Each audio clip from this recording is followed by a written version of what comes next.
కసాయివాడి ముందు గొర్రె తలంచినట్లు ఉంచనన్ను నన్ను నేను కాపాడుకుంటాను. ఇక నా చేయి దాటిన తర్వాత నేనేం చేయలేను కదా.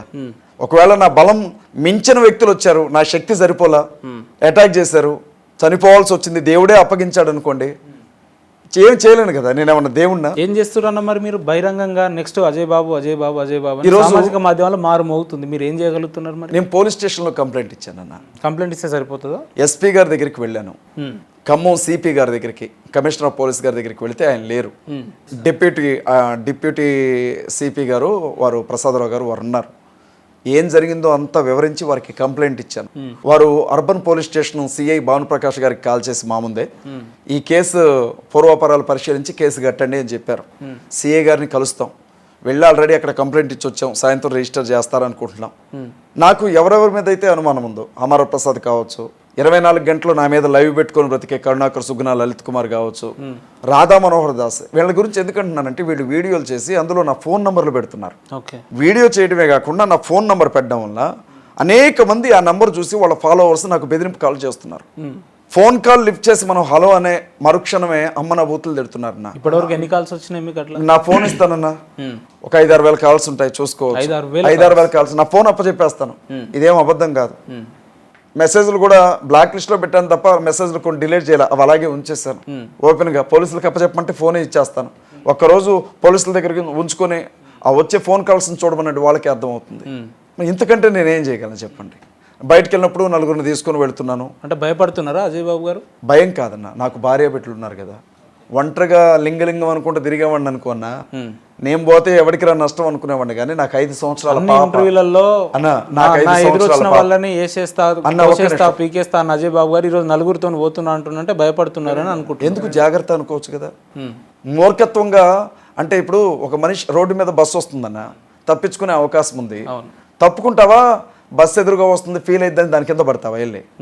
నన్ను నేను కాపాడుకునే అవకాశం ఉన్నప్పుడు, నాకు ఒక భార్య 2 బిడ్డలు ఉన్నప్పుడు, మీరు చూశారు కదా, సంవత్సరం నా బిడ్డ, నా కొడుకు, నేను కనపడగానే వాడికి మాటలు రావు, 2 చేతులు ఎత్తి వచ్చిరాని నడకతో ఎలా ఊరికి వస్తున్నాడు నా దగ్గరికి.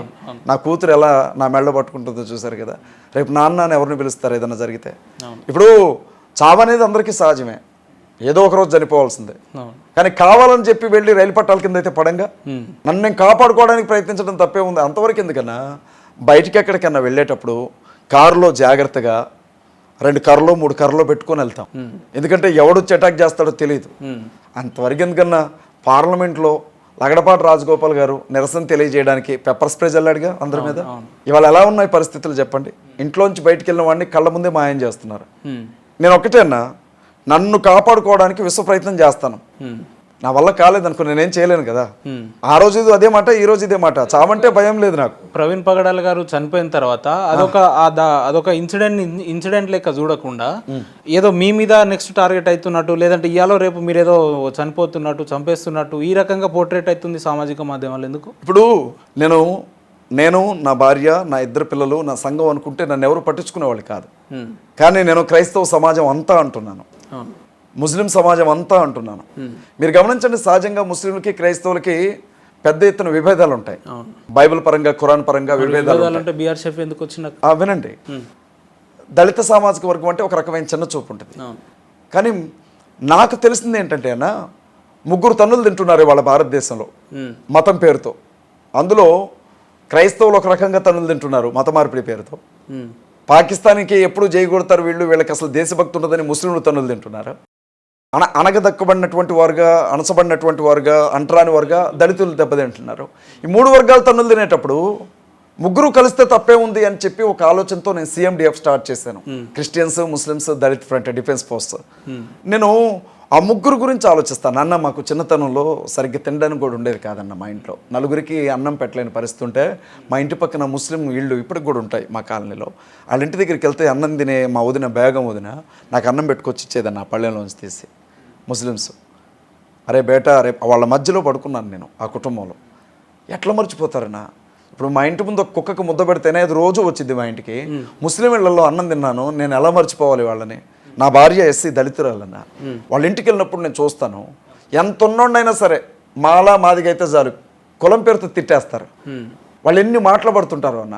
మరి వాళ్ళని ఎలా వదిలిపెట్టుకోవాలి నేను? నా బిడ్డలు ఈరోజు నాకు, నా భార్యకి అంటే ఒక ఎస్సీకి ఒక బీసీకి పుట్టినటువంటి పిల్లలు కదా, నా పిల్లల్లో కూడా తన బ్లడ్ ఉంది కదా, మరి నా పిల్లలను చూసినప్పుడు నాకు దళితులు గుర్తురారా? నేను ఒక క్రిస్టియన్గా క్రైస్తవ సామాజిక వర్గం నాది అని ఓన్ చేసుకుంటానన్న. అయితే నేను కొంచెం కటువుగా మాట్లాడతాను. మాట్లాడినప్పుడు ఏమనుకుంటారంటే వీడికి పొగరు, వీడికి అహంకారం అని అంటారు. కానీ నాలో ఉన్న ఆ బాధను అర్థం చేసుకోవట్లేదు. నా సమస్య అన్న ప్రవీణ్ గారు చనిపోయిన తర్వాత చాలా మంది పాస్టర్లు, చాలా మంది క్రైస్తవ సమాజంలో ఉన్న పెద్దలందరూ మాట్లాడారు, బాగానే ఉంది.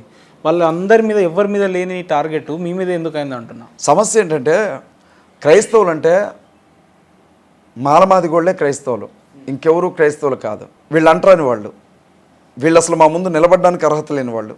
వీళ్ళు చదువుకోకూడదు, గోసులు పెట్టుకొని తిరగాలి, వీళ్ళదొక బతికేనా అని చూసే మనుషుల మధ్య యేసుక్రీస్తు ప్రభు వాక్యం ఏం చేసిందంటే వాళ్ళకి ఎన్ షర్ట్లు సూటు బూటు వేసింది, చదువు చెప్పింది, వైద్యం నేర్పింది. ఇవాళ ఐఏఎస్లుగా, ఐపీఎస్లుగా, పాస్టర్స్గా, దేవుని గురించి చెప్పే స్థాయికి వచ్చిన పాస్టర్స్గా వాళ్ళు తిరుగుతుంటే ఒక రకమైన ఉన్మాదం, ఈ నా కొడుకులు వచ్చి మాకు చెప్తున్నారు ఏంది, వీళ్ళేంది, వీళ్ళ బతికేంది అన్న రీతిలో దాడి జరుగుతూ ఉంది. ఈ విషయం అందరికీ కష్టం అనిపించట్లా, కానీ నాకు కష్టం అనిపిస్తూ ఉంది. ఒకవేళ ఇదే దాడి హిందువుల మీద జరుగుంటే నేను క్రైస్తవుల మీద తిరగబడదును. మీరెవర్రా మాట్లాడడానికి హిందువుల గురించి? హిందువుల మీద దాడి చేసే హక్కు మీకు ఎవడిచ్చాడు? మీకేం హక్కు? హిందువుల మీద దాడి జరిగితే నిరభ్యంతరంగా మాట్లాడతాను, ఖండిస్తారా? నిరభ్యంతరంగా. ఒకవేళ మీద దాడి జరిగితే అజయ్ బాబు గారు ఖండిస్తారా? ఖచ్చితంగా ఖండిస్తాను. ఖండించడం కాదు, వాళ్ళ పక్కన నిలబడతాను. స్వేచ్ఛ వాయువులతో చెప్తున్నారు, పూర్తిగా చెప్తున్నాను నేను. అజయ్ బాబు అంటే హిందువుల వ్యతిరేకి అని అంటారు కదా. హిందువుల వ్యతిరేకి అయితే హిందువుల ఆడబిడ్డని ఎందుకు పెళ్లి చేసుకుంటాను నేను? మా మామయ్య హిందూ, మా అత్త హిందూ, మా బావ హిందూ, మా చెల్లి హిందూ, వాళ్ళందరూ కూడా హిందూస్. వాళ్ళ బిడ్డని ఎందుకు పెళ్లి చేసుకుంటాను నేను? ఇవాళ కూడా మేము ఏమంటారునా, ఇంటి దగ్గర వాళ్ళు పెట్టుకుంటారు కదా, అమ్మవారికి పెట్టుకోవడం అట్లా ఉంటారు కదా, కబురు చేస్తారు కులదేవతకి, అల్లుడు వచ్చేళ్ళండి అని చెప్పి. ఇప్పుడు నేను వ్యతిరేకనని ఎవరు చెప్పారు? నేను హిందువులకు వ్యతిరేకని కాదన్నా. మొదటి నుంచి కూడా హిందువులకు నేను మంచి స్నేహితుడినే. నేను గర్వంగా చెప్తాను, హిందుత్వవాదం పేరుతో జరుగుతున్నటువంటి ఉన్మాదానికి మాత్రమే నేను వ్యతిరేకిని. మీకు ఇంకో విషయం చెప్తున్నాను, జిహాద్ పేరుతో జరుగుతున్నటువంటి మారణకాండకి నేను వ్యతిరేకినే. క్రూసేడ్ పేరుతో ఎక్కడైనా క్రైస్తవులు ఎవరి మీద కన్నా ఫారిన్ కంట్రీస్లో వెళ్ళినా దానికి నేను వ్యతిరేకినే. మతం పేరుతో ఒక మనిషిని చంపొద్దు, వాడు క్రైస్తవుడా, ముస్లిమా, హిందువా అని చూడొద్దు. అక్కడ వాడొక మనిషి, అది చూడండి అని చెప్తున్నాను. వాడిని బతకనివ్వండి అని చెప్తున్నాను. స్వేచ్ఛగా వాడి మతాన్ని వాడు ప్రకటించుకునేవ్వండి, వాడి దేవుణ్ణి వాడు నమ్ముకునేవ్వండి, వాడి కష్టం వాడు పడుతున్నాడు, నువ్వు హేళన చేయొద్దని చెప్తున్నాను నేను. రిఫ్లెక్షన్ అనేది ఉండదు అన్న. ఇప్పుడు బొకడా బైబిల్ అన్నాడు రాధా మనోహర్ దాస్, లంజల పుస్తకం అని అన్నాడు.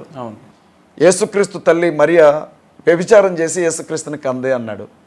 ఇదే మాట ఒక 20-30 ఛానళ్ళు లైవ్లు పెట్టుకొని మమ్మల్ని హేళన చేస్తూ ఉంటే ఆన్సర్ చెప్పొద్దన్న. అందులో భాగంగా నువ్వు బైబిల్ జోలికి వచ్చావు కాబట్టి నీ గ్రంథాల్లో ఏముందో మాట్లాడావు అంతే తప్ప బూతులు మాట్లాడాల సుమా. మీ పురాణాల్లో ఏముందో చెప్పావు అంతే. మేము ఇప్పుడు ప్రతి ఆదివారం చర్చికి వెళ్తామన్నా, చర్చిలో ఉండే ప్రతి ఒక్కరికి చెప్తాం మీ చేతిలో బైబిల్ ఉండాలి ఖచ్చితంగానే. మరి మీ గుడికి వచ్చిన ప్రతి ఒక్కళ్ళకి కూడా మీరు పురాణాలు పంచొచ్చుగా. మీ గుడికి వచ్చిన అందరికీ భగవద్గీత, రామాయణం ఇవ్వచ్చుగా. మీరెందుకు ఎవరన్నా? హిందువులందరిలో భగవద్గీత ఉండాలి, రామాయణం ఉండాలి, పురాణాలు ఉండాలి, వేదాలు ఉండాలి, తెలుగులో చదువుకునే అవకాశం ఉండాలి. ఉంటే అంటే మత ప్రచారం చేయడం మా సంస్కృతులు లేదు కాబట్టి మేము ప్రచారం చేయం. ప్రచారం కాదన్నా, నువ్వు ఒక హిందువి అని అంటున్నావు, నువ్వు ఒక బ్రాహ్మణ మతాన్ని నమ్మిన వ్యక్తివి, అప్పుడు నీ మత గ్రంథం నీ ఇంట్లో ఉండాలి కదా. ఎందుకు ఉండదు? ఉండదని మీరు ఎట్లా అనుకుంటున్నారు? ఎవరు ఉండదని మీరు ఎట్లా? ఇవాళ అందరు హిందువులు అన్న మా ఇంటికి వస్తారా మీరు? గుండెల మీద చేసుకో, మా ఇంటికి రండి, మీరు గుండెల మీద చేసుకొని చెప్పండి. ప్రతి క్రైస్తవుడి ఇంట్లో బైబిల్ ఉంటాయి, నా ఇంట్లో అతకంటే ఒక 10-15 బైబిల్ ఉంటాయి. ప్రతి క్రిస్టియన్ ఇంటికి వెళ్ళండి, బైబిల్ ఉంటుంది. ప్రతి హిందూ ఇంటికి వెళ్ళి చూడండి ఎన్ని రామాయణాలు ఉన్నాయో అడగండి, భగవద్గీతలు ఎన్ని ఉన్నాయి, పురాణాలు ఎన్ని ఉన్నాయి. నీ గ్రంథం చరిత్రలు మా సంస్కృతులు తెలుసు, నీ గ్రంథంలో ఏముందో నీకు ఎలా తెలుస్తుంది? ఎవరు చెప్పారు చదవతలేరని? ఎవరు చదవట్లేదు. ఎవరు చెప్పారు? ఇప్పుడు ఏంటో తెలుసా, ఏ గరికపాటి నరసింహారావు ఇదే 10వ తరగతిలో రామాయణం గురించి ఏ రామాయణం గురించి, మీ బైబిల్ గురించి ఎక్కడ? వాల్మీకి రామాయణం గురించా, మొల్ల రామాయణం గురించా, లేకపోతే ఏ రామాయణం? 318 రకాల రామాయణాలు ఉన్నాయి. అందులో ఏ రామాయణం గురించి మీరు చదివారు? బైబిల్ అంటే బైబిల్ ఒకటే పుస్తకం, ఒకటే బైబిల్ గ్రంథం ఒకటే ఉంది. అందులో 66 పుస్తకాలు ఉన్నాయి, లేదా 73 పుస్తకాలు ఉన్నాయి వేరే చోట. మాకు రామాయణం అని అంటే వాల్మీకి రాసిన రామాయణం అని చెప్తాను అన్న. ఇప్పుడు నేనేమంటున్నానంటే మీరు రాసుకోండి రామాయణం, నాకు ఇబ్బంది లేదు, కానీ మీరు చదవండి అంటున్నాను. మీరు చదివితే ఏమవుతుందంటే అందులో ఏముందో ప్రతి హిందూకు తెలుస్తుంది. అప్పుడు మేము హేళన చేస్తున్నామా, ఉన్న విషయాలే చెబుతున్నామా, మీకు అర్థమైద్దని చెప్తున్నాను. నేను రామాయణాన్ని టార్గెట్ చేయట్లేదు, నేను అవి మీరు చదవాలి అంటున్నాను. బైబుల్ అట్లా మీరు మమ్మల్ని అడగొచ్చు, మీరు బైబుల్ చదవండి అని. మేము ప్రతిరోజు చదువుతాం, ఉదయం చదువుతాం, మధ్యాహ్నం చదువుతాం, పడుకునేటప్పుడు చదువుతాం, ఖాళీగా ఉంటే గంటలు చదువుతాం. మీరు ఎన్నిసార్లు చదువుకుంటారు అట్లా? మీ పురాణాలు తెలుసుకోవాలి కదా, అసలు ఏముంది అందులో అనేది, ఏముందో తెలుసుకోవాలి కదన్నా. ఏమీ తెలియకుండా నేను ధర్మ ప్రచారకుడిని అంటే అసలు నీ మత గ్రంథాలు ఏం చెప్పాయి? నీకేది ప్రామాణిక? ఒక బైబిల్ పట్టుకొని లేదంటే ఒక బ్లేజర్ వేసుకొని ఒక కోట్ వేసుకుంటే పాస్టర్ అయిపోతాడా, ఫాదర్ అయిపోతాడా? ఇదేనా మీ సంస్కృతి? ఒక్క విషయం చెప్పాలన్నా, సంస్కృతి అనేది ఆహార పద్ధతులకు సంబంధించిందో, కట్టుబట్టలకు సంబంధించిందో, ఆచార సాంప్రదాయాలకు సంబంధించిందో మాత్రమే కాదన్నా, అదొక జీవిత విధానం. అది సంస్కృతి. ఎవరి పద్ధతి వారుకుంటుంది. మేము ఉన్నామన్నా, క్రైస్తవులు ఉన్నాం. మా బైబిల్ ఏం చెబుతుంది అంటే మందు తాగొద్దు అని చెబుతుంది, త్రాగుబోతులకు పరలోక రాజ్యం లేదంటుంది, వ్యభిచరించొద్దు అంటుంది, కట్టుకున్న భార్యతో మాత్రమే కాపురం చేయి. ఇప్పుడు ప్రవీణ్ గారు చేసింది ఏది? ప్రవీణ్ పగడాల్ గారు చేసింది. మీరు ఆయన వ్యక్తిత్వాన్ని మీరు కూడా చంపాలనుకుంటే నేనేం చెప్పలేను. లేదు, సామాజిక మాధ్యమంలో వచ్చిందే అడుగుతున్నాను. 10 మంది రకరకాలుగా మాట్లాడటం మనుషుల నైజం. అది లోకుల్ని కాకులు అంటారు. ఇవాళ క్రైస్తవులు అంటేనే పళ్ళు పట్ట వాళ్ళు. అజయనా, మీరు ఎట్లా మాట్లాడుతున్నారంటే అధికారికంగా ప్రభుత్వంలో పనిచేసే పోలీస్ వ్యవస్థనే ఈరోజు మీరు తప్పు పడుతున్నారు. తప్పు అంటున్నారు. మొత్తం పోలీస్ యంత్రాంగాన్ని తప్పు పడుతున్నారు. చెప్పేది నేను పోలీస్ యంత్రాంగాన్ని తప్పుపడ్డం కాదు, నేను వాళ్ళని ఎప్పుడూ గౌరవిస్తా. నేను ఏమంటున్నంటే 15 గంటల CCTV ఫుటేజ్ లో ఆయన ముఖాన్ని ఒకసారి చూపించండి, మేము నమ్ముతా ఉంటున్నాం. రామవరపాడు జంక్షన్ దగ్గర ఎలా చూపించే అవకాశం ఉందో నేను చెప్తా. హైదరాబాద్ నుంచి నువ్వు వస్తున్నావు అన్న, బండి మీద వస్తున్నావు, కారులో వచ్చావు, స్పృహ తప్పి పడిపోయావు, తల మీద హెల్మెట్ ఉంది, ముఖానికి మాస్క్ ఉంది. నేనేం చేస్తానంటే, కామన్ సెన్స్ ఉంది కదా, వెంటనే హెల్మెట్ తీసేసి మాస్క్ తీసి ముఖం మీద నీళ్లు కొడతాను. రామవరపాడు దగ్గర ఒక మనిషి బండి మీద నుంచి పడిపోతే అతను పక్కన కూర్చోబెట్టి 4 గంటలు అతను అక్కడే ఉంటే హెల్మెట్ తీలా, మాస్క్ తీలా, పడుకున్న మనిషి హెల్మెట్తోనే పడుకున్నాడు అన్న 4 గంటలు. ఎవరికి చెప్తున్నారన్న కథలో ఎవరికి చెప్తున్నారు? మీకు ఒక విషయం చెప్తాను. ఇవాళ యాక్సిడెంట్ అని వీళ్ళు అంటున్నారు కదా, మనిషి చనిపోయిన రోజు అది హత్య అనొద్దు, యాక్సిడెంట్ అనొద్దు, ఆయన చనిపోయిన రోజే విషయం బయటకు వచ్చిన రోజు హమారా ప్రసాద్ ఫేస్బుక్లో ఒక పోస్ట్ పెట్టాడన్న. ఇక అనొద్దు కానీ ఏదో తప్పుడు మాట అన్నాడు, పగల తాగి గుద్దుకొని చచ్చాడు, పోస్ట్ మార్టం రిపోర్ట్ లో ఇదే వచ్చింది చూసుకోండి కావాలంటే అన్నాడు. అప్పటికి ఇన్వెస్టిగేషన్ జరగల, CCTV ఫుటేజ్లు బయటికి రాలా, పోస్ట్ మార్టం జరగల, పోలీసులు ప్రెస్ మీట్ పెట్టలా. అతనికి ఎలా తెలుసు అన్న హమారా ప్రసాద్కి? ఎలా తెలుసు? ప్రవీణ్ పగడాల గారు ఫోన్ చేసి, అరే హమారా ప్రసాద్, అరే వరాహ ప్రసాద్, అరే పంది, నేను మందు తాగుతున్నారా, యాక్సిడెంట్ చేసుకొని చచ్చిపోయేలా ఉన్నా అని చెప్పాడు. అంటే ప్రవీణ్ గారు నేనే హత్య చేసి ఉంటాడు మీరు? నాకు నమ్మకం ఉందన్న, నాకు నమ్మకం ఉంది. ఖచ్చితంగా హమారా ప్రసాద్ బ్యాచ్ హస్తం ఏదైనా ఉండొచ్చు అని నేను నమ్ముతున్నాను. ఎందుకంటే వాళ్ళు పెద్ద స్టేట్మెంట్, చాలా పెద్ద స్టేట్మెంట్ ఇది. అయినా వాళ్ళు పెట్టినటువంటి స్టేట్మెంట్లు నా దగ్గర ఆధారంగా ఉన్నాయి. చాలా ఇబ్బంది అయితే నాకే ఇబ్బంది కాదు. ఫేస్బుక్ లో వాళ్ళు పోస్ట్ పెట్టారా లేదా? ఫేస్బుక్ లో వాళ్ళు ప్రసాద్ అయితే ఈయననే చంపినారని కరెక్ట్. వినండి, ఫేస్బుక్ లో వాళ్ళు పోస్ట్ పెట్టారా లేదా మాట్లాడుతున్నారు మీరు? నా ఫోన్ ఇవ్వండి ఒకసారి. హమారా ప్రసాద్ పెట్టినటువంటి పోస్ట్ నేను మీకు చూపిస్తాను. అంటే మీరు మతాల మధ్య చిచ్చు పెట్టడానికి ఇటువంటి మాటలు అంటే హమారా ప్రసాద్ ఏదైనా మాట్లాడొచ్చు, కానీ ఇలా మాట్లాడు అంటే మతాల మధ్య ఆయన ఏమన్నాడు? ఏమైంది? తాగి చనిపోయింది. ఎలా చెప్తాను అంటున్నా నేను? తాగే చచ్చిపోయాడు, తాగే చచ్చాడు అని చెప్పాడు. కావచ్చు అన్న, తాగే చచ్చాడు కావచ్చు, కన్ఫర్మేషన్ ఇచ్చాడు. ఇప్పుడే చూపిస్తాను. మీరు లైన్ లో ఉండండి, దీన్ని జూమ్ చేయండి. ఎందుకన్నా మనుషులు పిచ్చోళ్ళని చేస్తారు మీరు. ఏమంటారన్నా, స్క్రీన్ షాట్ పిక్చర్స్ ఉంటాయి కదన్నా, అవి ఎలా చూడాలి? స్క్రీన్ షాట్ చూడండి దయచేసి. నన్ను ఒక ప్రశ్న అడిగారు, హమారా ప్రసాద్ ఆ స్టేట్మెంట్ పెట్టాడా, మీరు ఎందుకని మతాల మధ్యన చిచ్చు పెడుతున్నారు అని. ఇప్పుడు నేను యాంకర్ గారికి ఇస్తున్నాను, అక్కడ ఏముందో ఆయన చదివి వినిపించాలి. హమారా ప్రసాద్ లేదు, మీకు అనుమానం ఉంది కాబట్టి మీరే చదవాలి, పెద్దగా చదవండి. చలో, హమారా ప్రసాద్ ఫేస్బుక్ పేరుతో అది చూపించండి. అటు పోస్ట్ మార్టం రిపోర్ట్ ఖచ్చితంగా ఏమని వస్తుందంటే చదవండి, భూతైనా చదవాలి, చదవండి. గుద్ద బలగా తాగి బండి కంట్రోల్ కాకపోవడంతో చచ్చాడని వస్తుంది అని పెట్టాడు. ఎప్పుడు పెట్టాడు? 6 days బ్యాక్. వాడికి ఎట్లా తెలుసు అని అడుగుతున్నాను నేను. అది కన్ఫర్మేషనా లేకపోతే స్టేట్మెంట్ ఇచ్చాడా లేకపోతే అనుమానం అన్నాడా? అనుమానం అన్నాడా, స్టేట్మెంటా? ఇప్పుడు ఏం మాట్లాడతారు మీరు? ఎందుకని పాస్టర్స్ చెప్పే ఏమైనా కూడా అబద్ధాలు, మిగతా అన్ని నిజాలు అని హిందువులను భుజాల మీద మోస్తున్నారు. అమరా ప్రసాద్ దగ్గర ఎంత తీసుకున్నారు మీరు? పోస్ట్ ఆయనే పెట్టిండని అది ఆయన ఫేస్బుక్ పేజ్ లో ఆయన కాకపోతే ఆయనే ఎవరు పెట్టిండని అబ్బా అన్న, ఆయన రెడ్ టీవీ ఇంటర్వ్యూలో అడిగారు, మిగిలిన ఇంటర్వ్యూలో అడిగారు. ఇందాక ఒక మాట అన్నారు, అమర్ ప్రసాద్ దగ్గర మీరు ఎంత తీసుకున్నారు అన్నారు. ఒక మాట మీరు ఎంత తీసుకున్నారు? మీరు ఎట్లా అడుగుతున్నారు? ఈరోజు నా ఇంటర్వ్యూకి రన్నాను, మీరు నాకు ఎంత ఇచ్చారు? ఎవరు? మీరు నాకు ఎంత ఇచ్చారు? అన్న మీ మనసు బంగారం, మీ ఇది వేరు. మీ ఇది ఇంటర్వ్యూకి వేరు. రమ్మని మీరు నాకు ఎంత ఇచ్చారు? మీ మనసు బంగారం, మీరు ఇది నాకు వేరు. ఎంత ఇచ్చారు? నేనేమంటున్నంటే హమారా ప్రసాద్ ఫేస్బుక్ లో పెట్టాడో నిజంగా చూపించమంటే 6 రోజుల క్రితం పెట్టింది నేను మీకు చూపించాను, మీరే చదివారు. అంతేగాని ఆయన వీడియో అయితే చెప్పలేదు కదా. ఆయన ఫేస్బుక్ లో పెట్టాడు. మీ వినండి, రెడ్ టీవీ ఇంటర్వ్యూలో రెడ్ టీవీ ఇంటర్వ్యూలో నువ్వు ఇలా ఎందుకు పెట్టావంటే ఖచ్చితంగా అదే వచ్చింది రిపోర్ట్ చూసుకో అని అన్నాడు. రెడ్ టీవీ ఇంటర్వ్యూలో లైవ్ ఆయన మాట్లాడాడు, సిసిటీవీ ఇంటర్వ్యూలో మాట్లాడాడు. వీళ్ళకి ఎలా తెలుసు అంటున్నాను నేను. బ్రో ఒకటి, పక్షపాతం చూపించకండి దయచేసి, మీ కాళ్ళు పట్టుకుంటా. అయ్యో, నిజాయితీగా మాట్లాడండి. కరుణాకర్ సుగ్గున ఇదే మాట మాట్లాడాడు, లలిత్ కుమార్ ఇదే మాట మాట్లాడాడు, ధర్మ మార్గం భాస్కర్ రాజు అయితే ఏకంగా వాడు మందు తాగాడో డ్రగ్స్ తిన్నాడో ఎవరికి తెలుసు అన్నాడు. ఎట్లా తెలుసు వీళ్ళకి? నేనేమన్నానంటే ఫస్ట్ డే బిగినింగ్ డే వీళ్ళు ఎట్లా మాట్లాడతారంటున్నాను నేను. సరే యాక్సిడెంటే బ్రో, యాక్సిడెంటే జరిగింది, ఏదో బండి కొట్టేసి వెళ్ళిపోయింది అనుకుందాం. కానీ అది ఖచ్చితంగా మందు తాగి కడుపు నిండా తాగి, ఆ మాట కూడా ఇంకా భయంకరంగా అన్నాడు, మీరు చదివారు. చచ్చుంటాడు కన్ఫర్మ్, ఇది చూసుకోండి అని ఎలా అంటున్నాడు. వీడికి తెలియకపోతే చెప్పండి, అలా అంటారు ఎవరైనా? నేనైతే ఏమంటానంటే, ఒకవేళ హమారా ప్రసాదే చచ్చిపోయి ఉంటే ఆ పందిగాడు కడుపు నిండా తాగి బార్ షాప్ లో, వాడికి అలవాటు ఉంది కదా సాయంత్రం కాగానే దున్నపోద్దు అయినట్టు తాగుతాడు, ఎక్కడన్నా పడి చచ్చాడేమో అది నా అనుమానం అంటాను.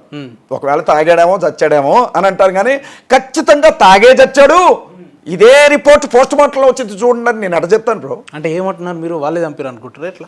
నాకు అనుమానం ఉంది బ్రో, మళ్ళీ వాళ్ళే చంపారండి. నేను ఐజీ గారినా లేకపోతే ఎస్పీనా, నా అంతటి నేను కేసు ఫైల్ చేద్దును కదా, నాకే అంత అధికారం ఉంటే అమరా ప్రసాద్ని ఇప్పటికల్లా ఈడ్చుకొచ్చి గొడ్డలు ఓడదీసి స్టేషన్ లోపల కూర్చోబెట్టి చెక్కలెక్కిద్దును నేను. బూతులు మాట్లాడకండి, బూతులే ఉంది ఈ రకంగా బూతులే ఉంది, బూతులే ఉంది అంటున్నా. బూతులు మాట్లాడుతున్న పాస్టర్ లెక్క అమరా ప్రసాద్ మీకు పురాణం చెప్పాడా? కావ్యం ఏమన్నా రాశాడా ఏంటి అమరా ప్రసాద్? అందులో కావ్యం ఏమన్నా రాశాడా? భగవద్గీత రాశాడా? అందులో ఏమంటున్నాడు అమర ప్రసాద్? ఏం మాట్లాడాడు? ఎప్పుడైనా అమర ప్రసాద్ని అడిగారా, ఎరా పంది ఏం మాట్లాడుతున్నారో నువ్వు అని ఎప్పుడైనా అడిగారా? వాడు మాట్లాడింది మీకు ఎందుకన్నా అంత అమృతంలాగా కనపడుతుంది చెవులకి? నేను మాట్లాడితే కోపం వచ్చేస్తుంది ఎందుకు మీకు? ఎందుకు మీకు అంత అవసరం ఎందుకు వస్తుంది మరి వారి పేరు చెప్పంగానే? అమర అన్న ఒక విషయం చెప్పనా, ఆ కామెంట్ పెట్టిన తర్వాత మళ్ళీ నా కోసం ఒక కామెంట్ పెట్టాడు, అది కూడా మీకు ఇస్తాను, ఇప్పుడు మీరు చదవాలి.